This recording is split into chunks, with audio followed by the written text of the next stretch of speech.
All we've got to do here is sit on our hands and watch Donald Trump self-destruct. It's been 130 some odd days. The highest his approval rating has ever been is 41%. Fake news. Number one. Number two. Higher than the media.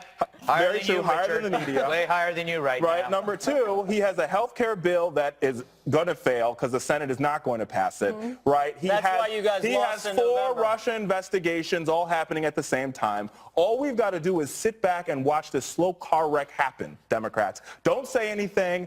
Don't jab at him. Just watch. It will slowly crash into the car and implode. Period. So you're rooting for the destruction of our country? No, I think that this guy, I think this guy cannot lead the country, and he's showing it. We're 130 some odd days in, and it's obvious. Better off than Hillary, man. And 60 some odd % of Americans agree with me. Well, they need the extra time. They need President Trump in office as long as possible because they still can't figure out anybody to lead their party or to run against them. So they need a little more time. I don't know about that, but... Oh, yes. All right. I just boomeranged myself. Directly ahead, an outrageous situation at a college in Washington. A professor threatened because he objected to an event that kicks white people off campus for a day. That story after the break.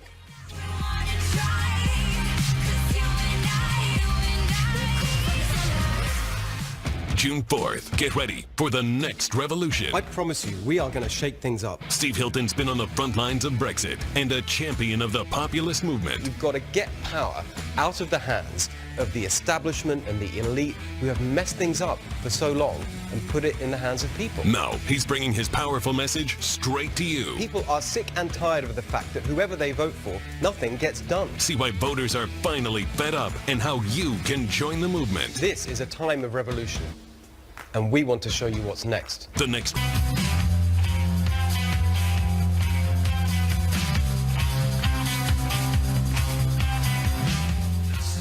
Welcome back. At Evergreen State College, a group of students alleging rampant racism held, quote, a day of absence where white people were strongly encouraged to stay away from campus. Biology professor Brett Weinstein objected to the idea, and the students did not react well. I am not interested in debate. I am interested only in dialectic, which does mean I listen to you and you listen to me. You want to speak on. This is not about you. I'm talking all about him. On terms of white privilege. This is not a discussion. You have lost that one. You said some racist. I did apologize. You gotta say! History could pivot in the direction of the values that you are standing here for. Yeah, resign. What? Resign. You're not resigning. Terrible. Terrible. Professor Weinstein now says the police are telling him that he is not safe on campus. Demonstrations at the college have only intensified this week. Hey, hey, ho, ho, these racist faculty have got to go. Hey, hey, ho, ho, these racist faculty have got to go. Hey, hey. The protest occurred on Wednesday in the library, and according to the school, no one was hurt and nothing was damaged. Greg, what do you make of this? These are fascist robots with no brains in their heads. They should never be hired for a job. Fascism and racism are now the double major at this university. It's like those horror movies where you find out that the phone call is coming from inside the house. The campus was supposed to be about free debate, but now it's the seeds of totalitarianism. Do you know what this professor did that upset them? He came out against a racist act. There's a day where they say white people don't come. They changed it so that white people could come and blacks could go. That's racist. He was calling it out. And this is what happens in a sterile environment, free of libertarians and conservatives, and it's all liberals. They eat their own. Do not hire these kids. Do not let them get into the real world. Let them get jobs in the faculty. Let them destroy themselves.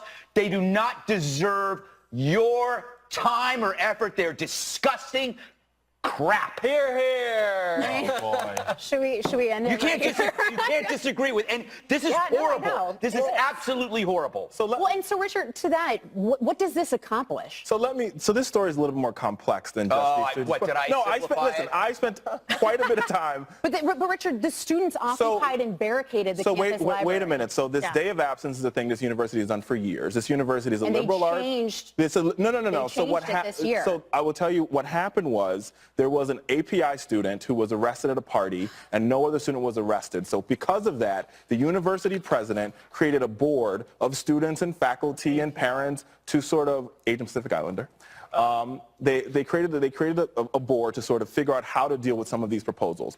One of this board's proposals was to change how they hire professors. That's what teed off this guy. And so he sent an open email to the entire campus about the hiring of professors, and students felt that email... No, his email was in response to the fact that they've always had this day, but the difference No. The email was in response this year they asked for the white people to changing of leave. the hiring. I read the email. And the professor... There was multiple emails sent out by this professor. The one they were ticked off about was about the one where he reacted to the students being intimidated not to come to class. This is not his first act. He also, and there's an interview on YouTube, But Richard, is where this he the way talks to about... deal with it? Can you? But the problem is, do you accomplish anything if you can't This is a have liberal dialogue? arts college. It's called Evergreen College, for God's sake. And he's also a liberal professor, and he's being eaten alive. He's being eaten alive because... But what does this accomplish, Richard? If you cannot have dialogue, if they're shutting down this teacher, if they're not allowing for discourse, here's the what thing. gets accomplished? All the students on this campus, besides a couple, agree with where the other student body is. I'm not saying I agree with this protest at all, Barricading a library? but I think this university has larger problems on its hands than just its professor. These and that's students.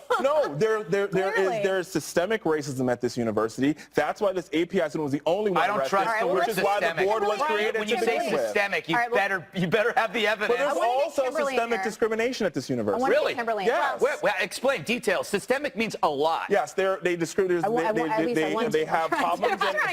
They have problems with how they deal with sexual assault on this campus. They also have problems on this campus on how to deal with trans students. That's This what sounds this like is talking saying. points to me from... Talking points from What where? does that have to do I don't know. with- That's a good question. From where? Right, but why- That's what these students... Kimberly, I'll ask you, what does this accomplish? Well, nothing. Except, exactly. But the problem is you have a professor like this who they're not listening. They're not being bright about or being reasonable. Now they're persecuting this guy and threatening his life. He was just on with Tucker, so our audience has seen him and heard his story. It's horrific, and it's an ongoing story in terms of these students taking over basically this campus. So the problem is we have now rising intolerance, and we have suppression of free speech, which has now risen to the level where you are interfering with education and schools actually being able to run and operate and actually educate. That's the problem. And the issue of personal safety. Well, and I mean, Jesse, can you imagine this professor? And Jesse, this teacher said that the police told him that he cannot come to the school because his life is apparently is threatened.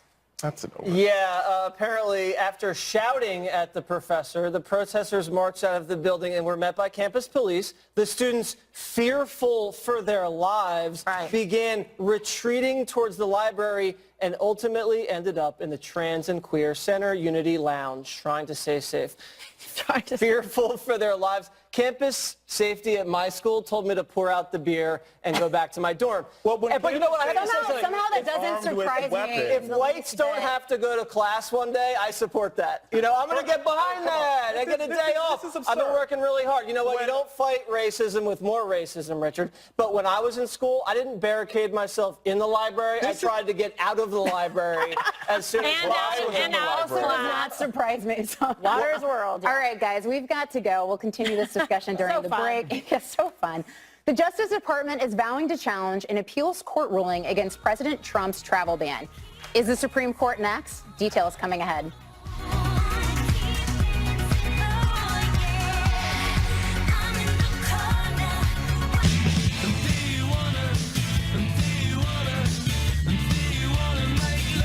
President Trump's travel ban is going to the Supreme Court. Yes, indeed, America, it is true. Attorney General Jeff Sessions says he's taking the president's executive order to the nation's highest court after yet another federal court struck it down. Former acting Attorney General Sally Yates told graduating Harvard law students why she declined to defend the ban before President Trump fired her.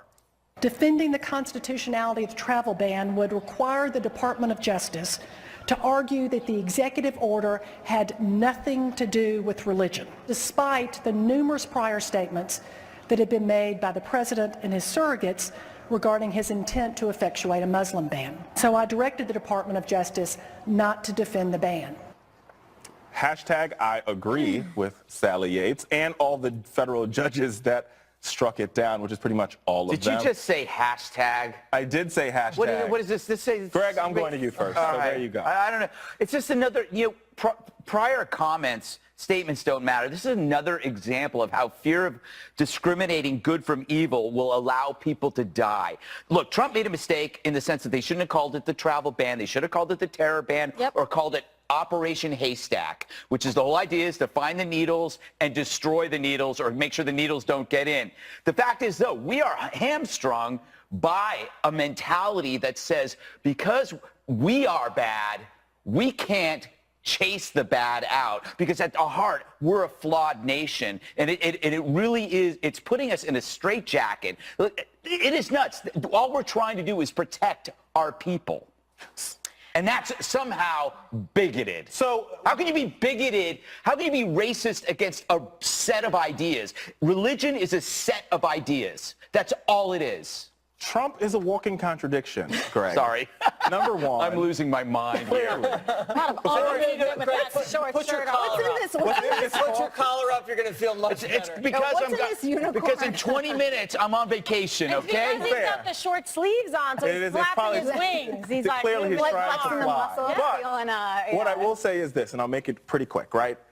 He said that he needs a Muslim world to work with him. You can't ban half of them and say, work with me at the same time. Lisa. He did. Well, clearly... that's why the court struck it down. No, but clearly those leaders that he met with wanted to meet with him. And Saudi Arabia and these other countries, Jordan, have had a lot of positive things to say about this administration. But look, this entire conversation has been completely overblown. We're talking about a brief pause from countries that have either been identified as state sponsors of terrorism, safe harbors of terrorism. Attorney General Sessions has identified 300 refugees in this country that are involved in some sort of FBI terrorist-related investigations. We know that it's very difficult to vet individuals coming from war-torn places like Syria. John Brennan himself, the former CIA director, said that ISIS was trying to infiltrate the West through migrants and through the Syrian refugees. Further, there's been articles about ISIS being able to print documents by taking over government buildings in Syria and being able to print Syrian passports. So why, with all this information collectively that we know, would we not want to be careful about who we're letting into this country? You say short pause, I say Muslim ban. Jesse? I say the Supreme Court is going to uphold the constitutionality, and Richard's going to cry his eyes out. Negative. U.S. Code 1182. Whenever the president finds that the entry of any aliens or any class of aliens into the United States would be detrimental to the interests of the United States, he may, by proclamation and for such a period as he shall deem necessary, suspend the entry of all aliens or any class of aliens as immigrants or non-immigrants, or oppose on the entry of aliens or any restrictions he may deem appropriate. That's executive branch. Firm, That's legal ground. Right, and what the left is doing is judge shopping and filtering it up through the Ninth Circuit. It's more than the Ninth Circuit. It's more than the Ninth Circuit. This was a 10-3 decision in the Fourth Circuit on ideological grounds. And appeal It was court. on ideological grounds. You can say what you want to say. Here's the thing. This travel ban goes up against the First Amendment. You might want to ask the lawyer. I'm going to the lawyer. One who knows about this.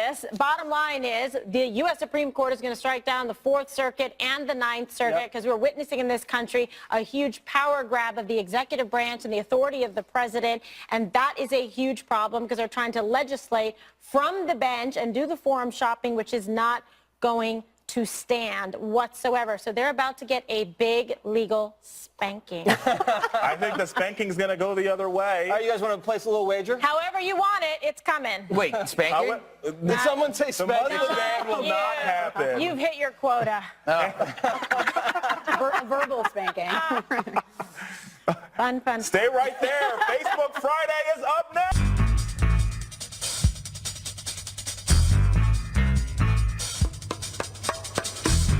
It's Facebook Friday, my favorite time of the year.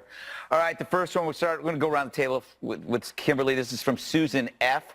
How will you be spending the Memorial Day weekend? Oh, are you asking or is Susan asking? I just want to know if you're not going to be in your apartment. Ooh. Creepy. So how many? I'm going to be in the Hamptons. Oh, interesting. Tough life. Boy, you're not a stereotype. Well, you outed me. What can I say? Richard? I'm going back to the nation's capital to hang out with some friends. What is the nation's capital? Washington, D.C. Have you heard of it? Oh, no, never. I didn't even know. He thought it was New York. Yes. What do you, Jesse, plans? Some community service, soup kitchens, Work volunteer furlough. work. Yes, that'll never happen. We know Jesse. I believe it when I see it. Jesse, you're going to the Hamptons. He too, has aren't a- you? No, I'm not. I'm not going He to has a Hamptons. pre-planned vacation. I have the receipts to prove it. Lisa? Prove it. I wanted to go to the pool. I wanted to go to the pool. But it's supposed to be raining this weekend, so I'm heading back to D.C. tomorrow, and I think I'm going to a cookout on Saturday, and that's Bunch pretty of much it. So. Beltway insiders here at this table. I'm actually going to Miami. I'm not a big fan of Miami, so I'll probably spend a lot of time in the hotel room. Yeah, you don't seem like a Miami guy. No, In the no, club? no. I have my vices, but not in Miami. You guys think that was funny? That was pretty funny. Yeah, That was totally. terrible. All right, now we're going to go this way. that was a pity. Anna Marie S. Lisa, pay attention. I'm sorry. It's all right. Okay, But just, sorry. Don't get sucked into Water's world. Yeah. yeah. Alrighty, If pick someone, that up from there. if someone narrated your life, who would you want the narrator to be? Don't look and why? at him. Sorry, you got stuck with that. That was not easy. Man. Oh my gosh, I'm blanking on his voice. He has like the best voice. But I guess if a male's voice, would that be weird? Lou Dobbs? That's What are you your laughing life. about? That's your life. Lou Dobbs is the great. Lou Dobbs is like Fox News' Lou Rawls. There's You'll some. never find. No, there's another some love like commercial on the air now. I think it plays on Fox. It's like this Australian chick. She has an awesome accent. I'd want her. Oh, I don't know who she is, but you have an awesome Someone accent, will lady. write you on Twitter. What about you, Jesse? I'm going to go with James Earl Jones. Nice. No brainer. I know. That's what I was No trying brainer. to think of. Wait, he's not an Australian girl. My mind is He doesn't blown. self-identify as an Australian girl. That's what I thought you were referring to, but he does it CNN That's what I was commercials. originally thinking. Then I went in opposite I have two. direction. What? Either Oprah Winfrey or Morgan Freeman. So those are too obvious. Everybody wants Morgan Freeman. Because, I said Oprah first. I would like Morgan Fairchild. Is that her name? I don't know who that is. Falcon Crest? Yes. Thank you very much, Kimberly. Blonde, blue Morgan eyes. Fairchild. I bet she watches The Five. You know what? I'm really liking Bono these days. Yes. He's a got- very nice picture with George W. Bush. Kimberly. And he's against, Kimberly. extreme Kimberly poverty. grew up. Kimberly, go for it. You, Yeah. well, Obviously. you're I'm a nice girl you- from you've Ireland. got a nice Yeah. Irish background. I was actually going to say Judge Janine because I love her to be. Everything is Christ. It's like Greg Gutfeld. Coming up, Greg Gutfeld. You better not leave. Oh, my God. Oh, you're in so much trouble. Or it could be Judge Napolitano. It's not in the Great voice. Constitution. I like Yeah, that so- voice. It's not in the Constitution. Who else you got? Dobbs. So I do some other people, but they're not here anymore. All right. Joseph. That narrows it down. Joseph O. I'm going to. I'll start. We with may not have a Richard. show by Monday. If you were able to be in one conversation in history, which one would you choose? That's a good one. Ooh. Oh, my. These are really We did this one already. Did we? Yeah, this was last week. Oh, You're recycling. oh no, I teased it last week. Facebook. Oh. Remember, I teased it last week. Amanda. So should I answer or should I not answer? No. Answer it. Did Answer Amanda it. 20 produce seconds. I would want to be in the competition between Frederick Douglass and Abraham Lincoln. Ooh, that's good. What is this question? That's good. Historical one. Historic conversation. You want to be in. we- Stay we- pay Jesse. attention, But Kimberly. we already did this. I said before Ronald Reagan and Margaret Thatcher. Yeah, because I teased this But I last answered week. this last Do not week. challenge the questions on Facebook Friday. I am challenging it, sir. You can't challenge Alex Trebek. I have one. You have one? I'd want to be at the dinner with President Trump and President Xi of China when they're sitting with Chocolate the cake. delicious chocolate cake. I would want some of the chocolate cake, and I would give anything to be there when he told the president that we struck Syria. Is that? I guess that is history. Mother I would of be, all it's, balls. yeah, it's history. It would be happened. awesome. Jesse. I was going to say the Comey Trump dinner, Oh, yeah. just so we can get to the bottom of that fiasco. Would you be pretending to be one of the curtains and blending in in the back? Jesse would be writing notes. With his little There spiky with my memo. porcupine hair sticking out. Jesse's memo. Oh, my God. I would like to be in the conversation, a fly on the wall of who, when they were hiring me. It's a very short And then the In the aftermath. aftermath. What I don't were think we anybody made that thinking? decision. That was just clearly showed up. a historic showed up. conversation. I just kind of walked in there. Was They that thought, Seinfeld? He just shows yeah, up. exactly. And then emails that say, why? For the longest time, they thought I was Brian Kilmeade. And That's they why Brian thought- Kilmeade would get in trouble all the time, because it was me. You know what they thought Well, he I was Brian actually, Kilmeade too. he actually plays you sometimes here. All right, we got to go there yapping. One more thing up next. for one more thing, KG. All right, thank you, Jesse. So take a look at this. An unknown member of the British Royal Air Force wrote a personal message on a missile targeting ISIS after the group claimed responsibility for the Manchester attack. It simply says, "Love from Manchester." Now, the RAF has confirmed to Fox that the photo is genuine and it is quickly going viral. So this is customary to do these types of messages. And in a few minutes, if you could please come with me upstairs, because I'm going to be hosting Hannity. Yes, you'll see me in this red dress. And I've got a fantastic lineup tonight. Michelle Malkin, Herman Cain, Dinesh D'Souza, Steve Hilton, Doug Schoen, Joe Concha, Charlie Kirk, a whole bunch of people. It's going to be fantastic. We had a great show. Keep it locked on Fox. Greg Gutfeld. Tomorrow night, 10 o'clock, Saturday. I hope you're around. It's a great show. I got Joey Jones. I got Matt Eisman, Ninja Warrior. Nigel Farage is going to be on. Kat Timpf and, of course, Tyrus. But here we have the return of Greg's Prom Tips.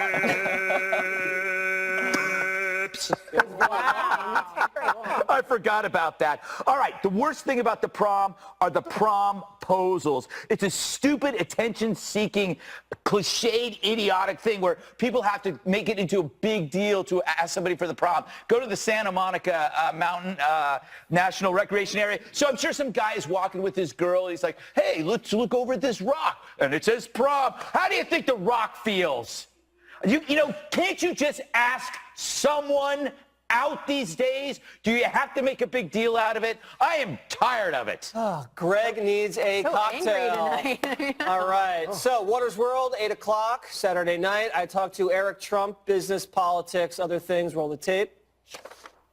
My family's growing. My wife's expecting in September. Congratulations. If you need a baby name, Jesse's a great name. Yeah, I like that. Another piece of advice. I have twin girls. My golf game suffered dramatically when you have kids.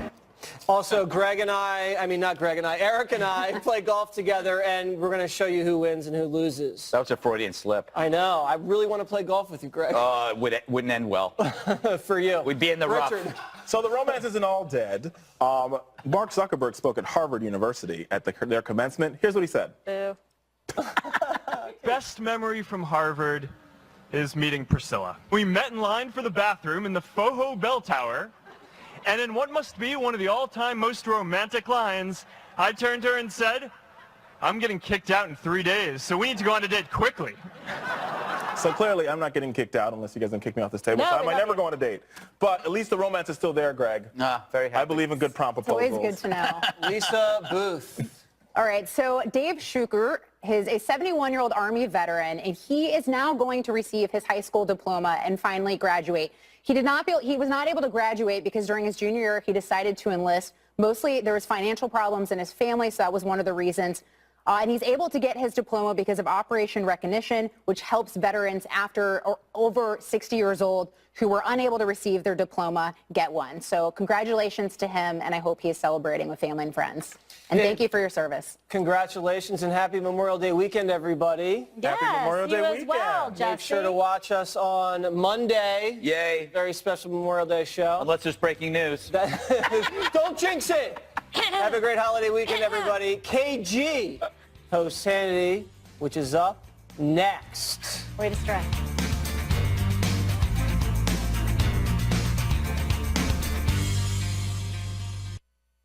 Nations who compete economically vow to work together to fight terror. But trade and climate change are far from settled at the G7 summit. And in the background, the specter of Russia. This is Special Report.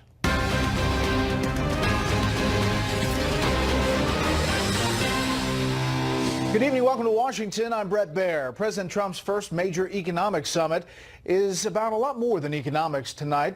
The president shook the Germans up by calling them very bad, and aides clarified that that was about trade.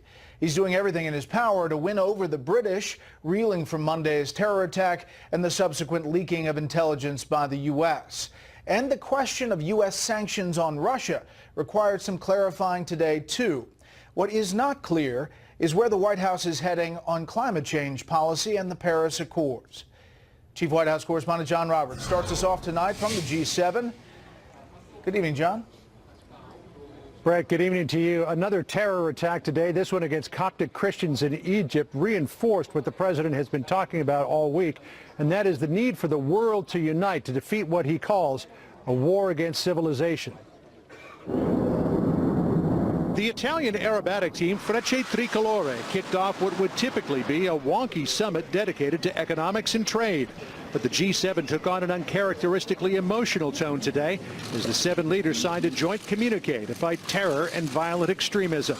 After what happened a few days ago in Manchester, this is also a message of friendship and community with UK. British Prime Minister Theresa May thanked her colleagues for their support in the face of Monday's horrific act. I think it is important that as leaders we have shown our fierce determination to ensure that we use every tool available to us to fight against terrorism and protect our people. The US and UK appeared to put behind them a brief fight over intelligence sharing. UK police suspended the agreement after details about the Manchester bombing leaked in the United States.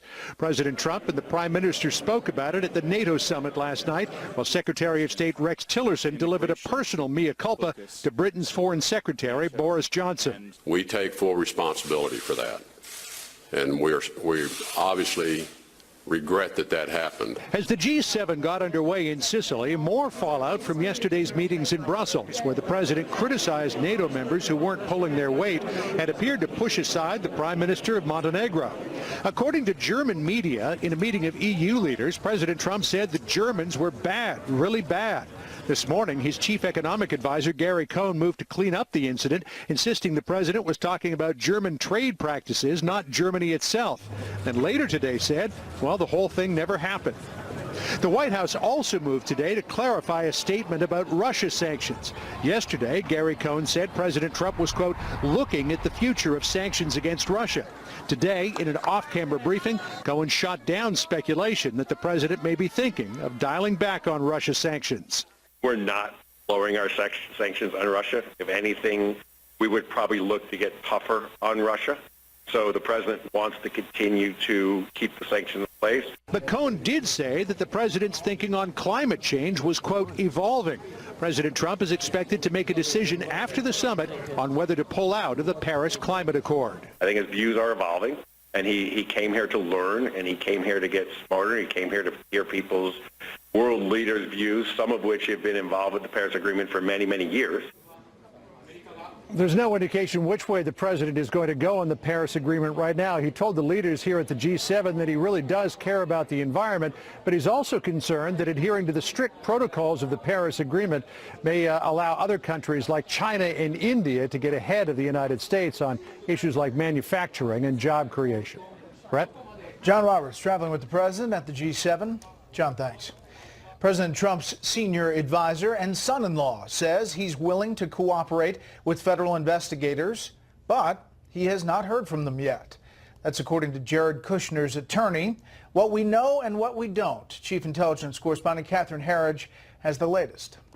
A government source confirms the FBI counterintelligence investigation is scrutinizing meetings between the Russian ambassador Sergei Kislyak and members of the Trump campaign and transition team. Jared Kushner, the president's advisor and son-in-law, met with the Russian ambassador at least twice, including last spring. Another meeting reportedly included the head of a Russian bank that was the subject of U.S. sanctions. Simply saying that he is a subject or a witness of an investigation is not really saying anything other than he was there. I mean, he witnessed the car accident, so to speak. Driscoll, a former Justice Department official under President Bush, said it's routine for the FBI to cast a wide net, noting Kushner has already volunteered to share information with Congress. Kushner's lawyer said he has not been contacted by federal investigators. We're a long way from him being what we would call a target when the government's getting closer to identifying people they think have actual exposure. This week, the former CIA director confirmed he kick-started the FBI case because last spring, about the same time as the Kushner meeting, the Russians actively discussed how to influence the U.S. election. They try to get individuals, including U.S. persons, to act on their behalf either wittingly or unwittingly. And I was worried by a number of the contacts that the Russians had with U.S. persons. While the Democratic National Committee renewed calls for the suspension of Kushner's security clearance, a move experts called unlikely, Republicans on Capitol Hill gave the FBI until June 8th to provide fired FBI Director Comey's memos documenting his conversations with President Trump about the Russia case. In a letter, the Republican chairman of the House Government Oversight Committee, Jason Chaffetz, warned that he might issue a subpoena if the Bureau resists. The Russia investigation may create an opening for the president's political advisor, Steve Bannon. The website Axios reports that there's a new united front among Bannon, Kushner, and Chief of Staff Reince Priebus over the Russia allegations, though Fox News is told no decisions are expected until the president returns to Washington. On a report that 3 leakers of classified information from the White House have been identified and will soon be fired, the administration had no information to confirm the report was accurate, and the Office of Government Ethics said they are not involved in anything like that, Brett. Catherine, thank you. You're welcome. The Republican congressional candidate accused of physically assaulting a reporter Wednesday night and who was facing and is facing misdemeanor assault charges is now the congressman-elect from Montana. Correspondent Alicia Acuna tells us getting physical did not prevent Greg Gianforte from getting elected. Rest assured, our work is just beginning, but it does begin with me taking responsibility for my own actions. Montana voters decided those actions, throwing down Guardian reporter Ben Jacobs the night before the election, would not cost Republican businessman Greg Gianforte the state's only congressional seat. I should not have treated that reporter that way. And for that, I'm sorry, Mr. Ben Jacobs. 1/3 of voters had already cast early ballots in the special election to replace now Secretary of Interior Ryan Zinke's House seat. Democrats were hopeful the incident would give challenger Rob Quist, a local musician with support from Senator Bernie Sanders, a last-minute surge. But in the end, the Republican pulled off a 6-point win. President Trump celebrated the victory while in Italy for the G7 meetings. Go down. While Gianforte came nowhere near Donald Trump's 20-point win in Montana, it's a relief for Republicans who saw the historically safe GOP seat suddenly come into play hours before polls closed. I should not have responded in the way that I did, and for that I'm sorry. The possibility of repercussions looms after Gianforte's swearing in next month. The House Code of Conduct allows for an ethics committee probe if the panel itself or another lawmaker requests one. And the executive chairman of the Montana Democratic Party counters, saying Gianforte should not be sworn in as a member of the House of Representatives while his assault case is still pending in court. House Speaker Paul Ryan has already welcomed Gianforte into the House Republican Conference in a statement following the win, which is in line with his response earlier on Election Day to a question on how he would handle a victory. That's not our choice. That's the people of Montana who choose that. Representative-elect Gianforte must still appear in court for that misdemeanor assault charge, which carries a maximum 6-month jail sentence. Brett? Alicia, thank you. British police made a new arrest today in the Manchester terror bombing case.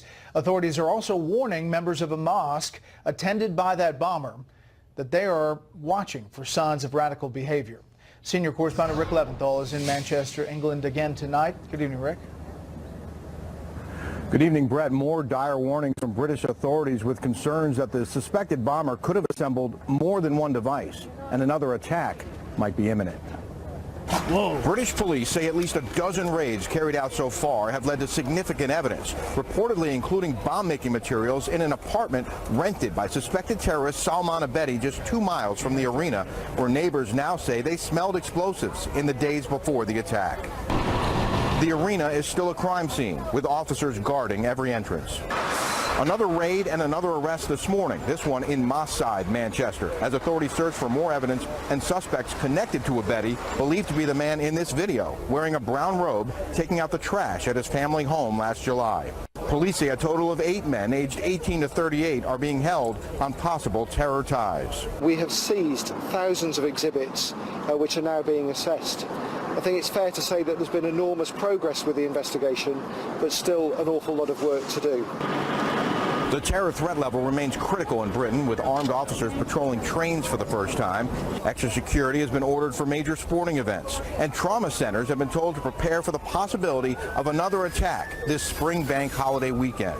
Britain's Prime Minister called for unity on the first day of the G7 summit. It is at moments such as this that we are reminded of the fundamental importance of this unique group of nations and the unity that our membership affords. All 22 of those killed have now been publicly identified. 10 of them were children or teens, and more than 60 are still hospitalized, with nearly 24 in critical care. Many have blast wounds that will require multiple reconstructive surgeries. All of us could identify with the patients that had suffered these, some of them extremely horrific injuries. You can't help but be moved. At the mosque where Abedi used to pray, the imam says they had no knowledge of his twisted plot. Please help us. If you know anybody who is doing something, maybe he is doing something which we are not aware of. Earlier today, singer Ariana Grande announced she'll return to Manchester for another concert, this time to benefit the victims. No date has been announced. On Twitter, she wrote, "We can't let hate win." Brett? Rick Leventhal live in Manchester. Rick, thank you. Vice President Pence, back here in the U.S., told graduating midshipmen at the U.S. Naval Academy that his boss, the Commander-in-Chief, is the best friend the armed forces will ever have. The Vice President spoke at today's commencement. The best way to ensure peace is for our adversaries and our enemies to know that America is prepared to lead and fight and win any contest, any struggle, anywhere on behalf of freedom. 1,053 men and women graduated today. That's a lot of hats in the air. Hillary Clinton delivered the commencement address at her alma mater today. The former Democratic presidential nominee spoke at Wellesley College in Massachusetts. And while encouraging graduates to listen to those they may disagree with, Clinton did not seem to display such tolerance for the man who defeated her last November. When people in power invent their own facts and attack those who question them, it can mark the beginning of the end of a free society. Clinton also seemed to have a little trouble with history. Without mentioning President Trump directly, she made a comparison to President Richard Nixon in the Watergate scandal. And by the way, we were furious about the past presidential election of a man whose presidency would eventually end in disgrace with his impeachment for obstruction of justice.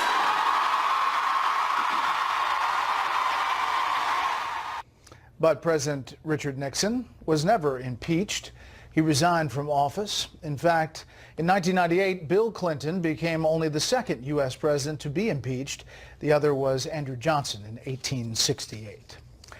As John Roberts mentioned earlier, masked gunmen on a bus carrying Coptic Christians slaughtered 28 people today in Egypt. Correspondent Connor Powell reports the attack bore the hallmarks of ISIS terrorists. Egypt's Coptic Christian community once again under attack today after gunmen opened fire on a caravan full of pilgrims traveling south from Cairo. We were roughly 40 people, including children, on the buses, the survivor says. The attackers were masked and wearing military-like uniforms. The Christian victims were on their way to the monastery of St. Samuel the Confessor in Minya province. Coptics, who make up at least 10% of Egypt's 92 million people, have faced a wave of violence in recent months. Earlier this spring on Palm Sunday, multiple explosions tore through two separate churches, one in Alexandria, the other in the port city of Tanta. ISIS claimed responsibility for previous attacks, but the militant group so far has said nothing. Egypt's President Abdul Fattah al-Sisi seized power from the Muslim Brotherhood via a military coup in July of 2013 and vowed to restore security to the country. Initially, the Coptic Christians saw him as a guardian for their small community. However, in recent years, local insurgents have grown increasingly powerful in Egypt's restless Sinai Desert region, while ISIS has launched dozens of attacks across the country on both Christians and Egyptian security forces. President Sisi, who last week met with President Donald Trump in Saudi Arabia, reiterated tonight his willingness to cooperate with America in the fight against terrorists and said Egypt is now prepared to strike against militant training camps, both inside and outside of Egypt. I hope this will be clear to everyone. We will not hesitate in protecting our citizens from evil people. Egyptian officials already backing up President Sisi's vow to target terrorists.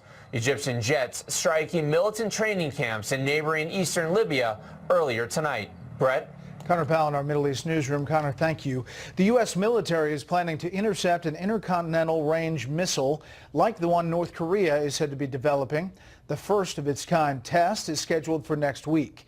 An interceptor missile will be fired from California to shoot down a simulated ICBM launched from the Marshall Islands in the Pacific. The exercise comes after 2 recent successful ballistic missile tests by North Korea. There are worries about what North Korea could do with a nuclear weapon, of course. One of them sounds like science fiction, but many people say the threat is real. Tonight, correspondent Doug McElway looks at both sides of the EMP debate. Today, the old duck and cover films from Cold War days seem campy and quaint. To many, a nuclear blast and its resultant electromagnetic pulse, or EMP, seems so unimaginable, so unlikely, that few worry about it, and fewer still take any precautions. It's not real, and it's something out of a James Bond movie. A general consensus is that it's not a real threat. It's not imminent by any stretch of the imagination. Tell that to Dr. Peter Vincent Pry, who heads Congress's EMP Commission. We have information, for example, the data from actual high-altitude nuclear detonations that were conducted by us and the Russians back in the 1961-62 time frame that did things like knock the lights out in Hawaii. An EMP is a short burst of electromagnetic energy that all nuclear explosions produce to varying degrees. A large EMP triggered over the United States from an orbiting nuke at the right altitude could fry the circuitry of cell phones, render electronic banking, automobile computers, railways, air traffic control, and airplanes themselves useless. Food would rot in refrigerators and in farm fields, with no means of transporting agri-products to population centers. In the following weeks and months, a truly Mad Max world would evolve. Dr. Pry believes a naivete about EMP pervades the Western democracies, where nukes are kept mostly out of sight and out of mind. But for totalitarian and authoritarian states, as in the case of Iran and possibly North Korea, the use of nuclear weapons is not only unthinkable, but in their open source military doctrine, they've written for years about being able to win a nuclear war, that you can fight a nuclear war. Adding to EMP worries, North Korea's recent successful test of a solid-fueled ballistic missile. The solid fuel needs less preparation, meaning less warning time for those targeted. In addition, North Korea also has at least 2 observation satellites that orbit over the U.S. at an altitude ideal for an EMP attack. For years, Congress has struggled with many bills designed to harden the nation's electric grid against an EMP attack, but none have made it out of committee. Special interests often intervene, fearful of the cost of upgrades when the effects of an EMP attack are still being disputed. Brett? Doug, thank you. The man in charge of Homeland Security says the terror threat is much worse than most people realize. Secretary John Kelly told Steve Doocy and the Fox and Friends crew this morning there is a lot going on. I was telling Steve on the way in here, if he knew what I know about terrorism, he'd never leave the house in the morning. Comforting. Kelly calls the terror threat around the world everywhere, constant, and nonstop. Did the FBI violate its own rules on surveillance of American citizens? Thousands of them. A story you haven't seen many places, but we continue our reporting this. Breaks down the global response to terror. Then he body slams a reporter and pundits blame Trump. The FBI violated its own rules for accessing and storing intelligence through the FISA system. That's the takeaway tonight from court documents declassified earlier this month. Chief Washington correspondent James Rosen has been on the government surveillance story and the Obama administration's actions all week. Good evening, James. Brett, good evening. The documents show that the Foreign Intelligence Surveillance Court, or FISA court, sternly admonished the FBI under James Comey's leadership for violating the laws governing the Bureau's handling of certain kinds of classified intelligence. At issue is the National Security Agency's targeting of foreigners outside the U.S. under Section 702 of the FISA law. The FBI can query the NSA's 702 database to find a U.S. citizen, his phone number or email address, but only under certain restrictions. At his final congressional appearance before being fired by President Trump, Director Comey assured lawmakers those provisions are strictly observed. The information that's in the 702 database has been lawfully collected, carefully overseen and checked, and our use of it is also appropriate and carefully overseen and checked. Nobody gets access to the information that sits in the 702 database unless they've been trained correctly. Yet the FISA court found the FBI in recent years made 702 intel available to unauthorized individuals, including contractors, and sometimes retained the data for too long. These are breaches of minimization, the practice of keeping to a minimum an agency's infringement of U.S. citizens' rights. The contractors the FISA court found had access to raw FISA information that went well beyond what was necessary to respond to the FBI's requests. The improper access, the court added, seems to have been the result of deliberate decision-making. The court is concerned about the FBI's apparent disregard of minimization rules and whether the FBI may be engaging in similar disclosures of raw Section 702 information that have not been reported. So it definitely looks like there should be some repercussions for those who broke the law, and it does look like there might be some work for Congress in terms of fine-tuning the law. Finally, I was in error when I stated on this program yesterday that the New York Times and Washington Post had not reported on the FISA court's admonition of the NSA for its own Fourth Amendment violations. Both newspapers covered the change in NSA practices instituted by the Trump administration, and the Times published 9 words from the documents we've explored in much greater depth here in the 9th paragraph of a story that ran on page A21 2 weeks ago. I regret the error. Brett. Well, thank you for clarifying. James, as always, thanks. Stocks were mixed today. The Dow was off 3, the S&P 500 gained 1, the Nasdaq was up 5.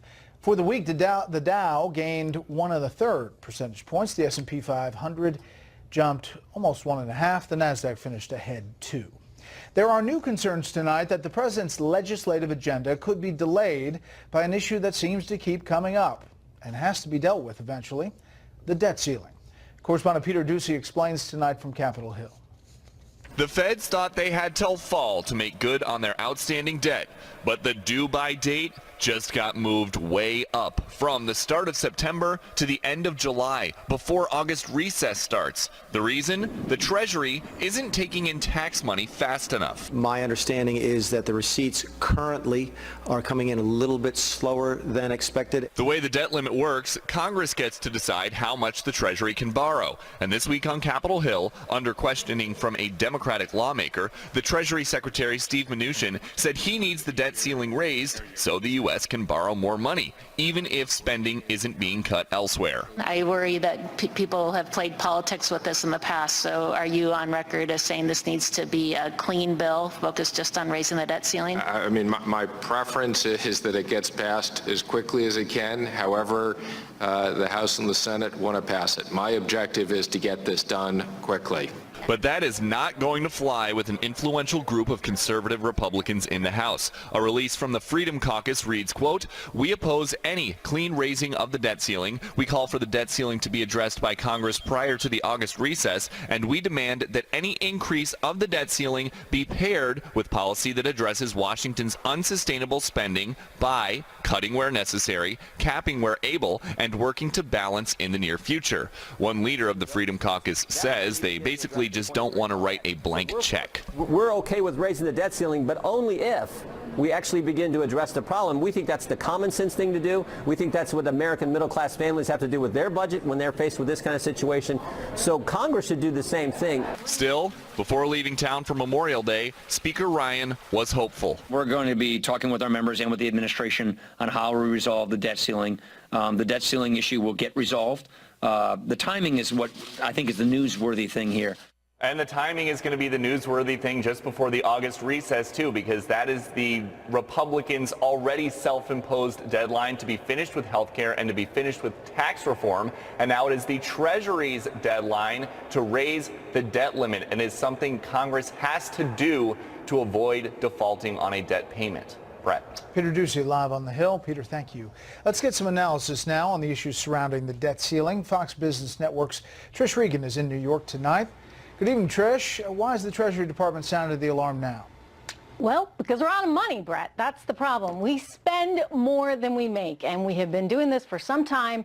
And yet again, here we are in a situation where we don't have enough money unless we raise the debt ceiling and are able to borrow more. So this is a real problem. It's becoming a political problem, obviously. You know, you hear a lot of this rhetoric out of Washington saying we got to fix this and we got to make sure we're not spending as much. But I'll tell you, it's very difficult for them to actually do it when it comes down to having to slash spending for programs that are important to them. So yet here we go again. We're looking at needing to raise the debt ceiling, and we're having to do it, Brett, sooner than we thought. Yeah. You've heard the Freedom Caucus saying they want significant cuts before they do this. Republicans obviously control the House, the Senate, and the White House, but it may not be that easy. What happens if they can't get a deal by that deadline?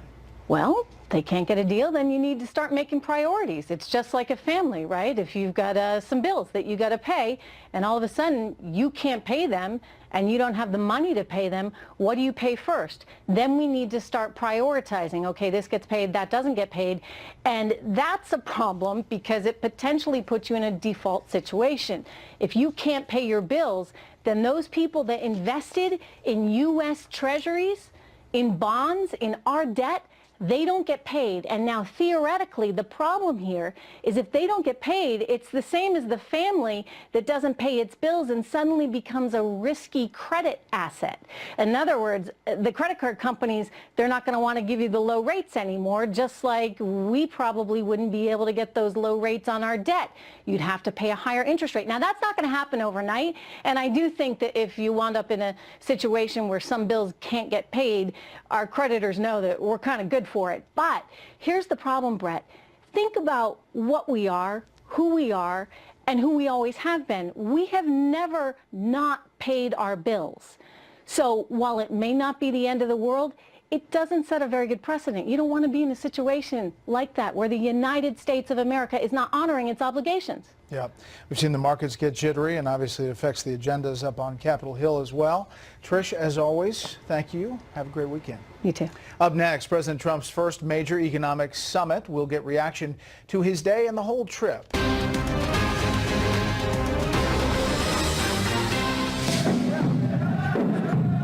This is a battle between barbaric criminals who seek to obliterate human life and decent people, all in the name of religion. So you had another story wrong. Never mentioned the word Israel. I've heard it's one of the toughest deals of all, but I have a feeling that we're going to get there eventually. I hope. Innocent people living and enjoying their lives murdered by evil losers in life. Thank you very much. And we will work together on various problems. Number one right now is terrorism. 23 of the 28 member nations are still not paying what they should be paying. And I'll be seeing you for today, and I'll be seeing you, I'm sure, many times over the years to come. President Trump on this trip, a look back at some of the images and sights and sounds as the G7 continues the economic summit. Let's bring in our panel. Michael Needham is the Chief Executive Officer at Heritage Action for America. Tom Bevan, Real Clear Politics co-founder and publisher, and syndicated columnist Charles Krauthammer. Okay, Michael, your perception of this trip as he's coming to the end of it here, and what was accomplished, what wasn't? I think it was a very successful trip. You had him first start off in the Middle East, show a clear difference between Barack Obama, whose first trip involved him going to Egypt and kind of apologizing for American history, and instead this was a president who went, saw strength, recognized that Iran and its hegemonic ambitions for the region, was a threat to America, has gone to Europe. And look, it's no secret that a lot of the president's supporters have differences of opinions with the kind of G7 cosmopolitan worldview. And some of those things came up with regards to trade, the Paris climate protocols. And so I think this was a successful trip of Trump being Trump and really laying out a strong path forward for America. There were, Tom, two sides to this trip. The beginning with Saudi Arabia, Israel, and the Pope. And then, obviously, these European leaders probably are more aligned with Barack Obama than they are Donald Trump. But some hard messages were delivered. Yeah, exactly. Definitely the latter part of the trip was the tougher part, the bumpier part. You had that flap with Theresa May in the UK over the intel, which I think Trump sufficiently patched up. But certainly, as Michael mentioned, trade and climate change are the two big issues on the European radar where Trump is significantly less interested. I mean, and I think he did a good job of staying focused on his message, which was uniting around fighting extremism and terrorism. One of the big questions, Charles, is what is going to happen with the climate change, with the Paris Accords. Gary Cohn, senior aide on economic issues to the president, here's what he said in background.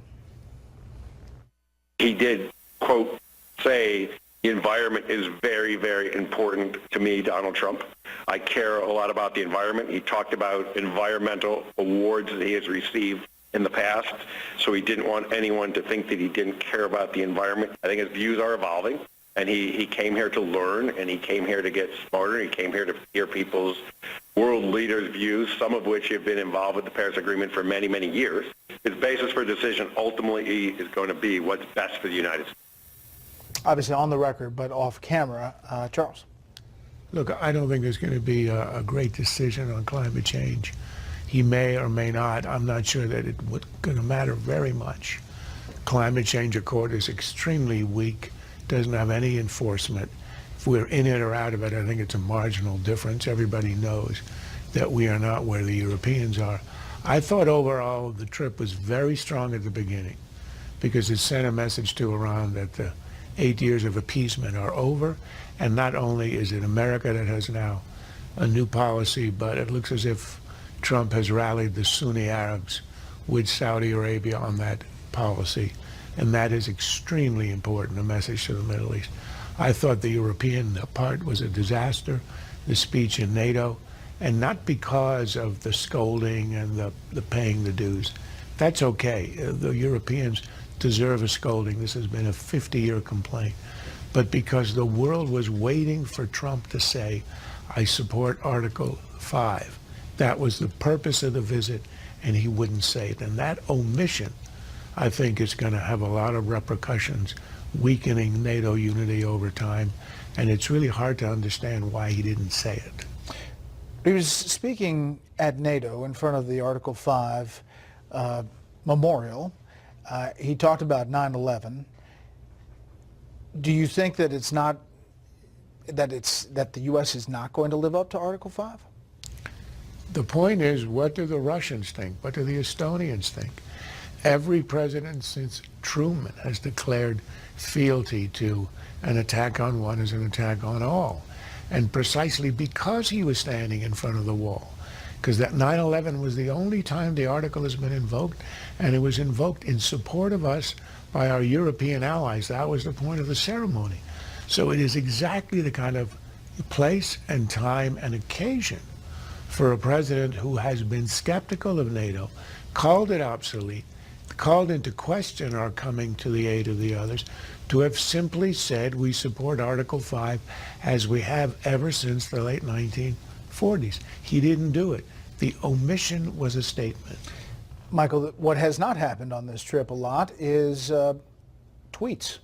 We haven't seen a lot of tweets, very few, and the president's been busy. He is going to head back eventually to a White House that has been under siege with leaks of different things. The latest is that Jared Kushner is at least someone that the FBI is looking at, and some of his connections. The Kushner statement, Mr. Kushner previously volunteered to share with Congress what he knows about these meetings with the Russians. He will do the same if he's contacted in connection with any other inquiry, saying through his attorney that that has not happened. But heading back to this environment. Yeah, look, I think, over the months and years that are going forward, this is going to keep coming up. There will be distractions. There will be news stories around the Russia probe, around what former Director Mueller's investigation will lead. Jared Kushner said he's happy to testify before the Senate. He said he's happy to participate in this investigation. So I'm not sure that there's much of a story here other than it's a distraction from everything else that is going on. Charles mentioned earlier kind of the non-binding nature of the Paris climate protocols, which is important because this is a decision that apparently the president will make when he comes back. And I think really it is only the non-binding nature of this that's made it a difficult decision. It'll have very little impact on global temperatures. It'll have a big impact on jobs and people's electrical costs. The reason I think that the president is going to still pull out of the Paris protocols is twofold. One, he was absolutely clear on the campaign trail that this is a promise he's made and that he was elected to do. And second, when the United States speaks, the United States should hold its promises. And if we stay in the Paris protocols, we shouldn't rely on the fact that they're non-binding. We should pull out. And I think that because the president knows from a policy standpoint pulling out is the right decision, I think he'll follow through in the spirit of keeping that campaign promise and keeping America's promises to the world. Tom, on these investigations, short of coming forward with some evidence, what has triggered the most response is the president's response. And because he's been on this trip, there hasn't really been the tweets responding to stories day after day after day. No, there hasn't, but the leaks have continued. I mean, every day coming out, New York Times, Washington Post, whatever. The same story, right? Current and former government officials basically promoting stories. As Mike mentioned, this story about Jared Kushner was reported 2 months ago. There's really nothing new here. Yesterday, the New York Times splashed on its front page a story where there wasn't a single new fact involved, if you read it closely. And yet it's still front page news, and that's something the administration is going to have to deal with. I agree. There's no news here. Kushner is going to be questioned. He knows things. There's no indication he's a subject. There's no indication he's a target. There is no even allegation he did anything improper. So what's the story here? Why is it on the front page? Next up, Friday lightning round, North Korea threat, and winners and losers.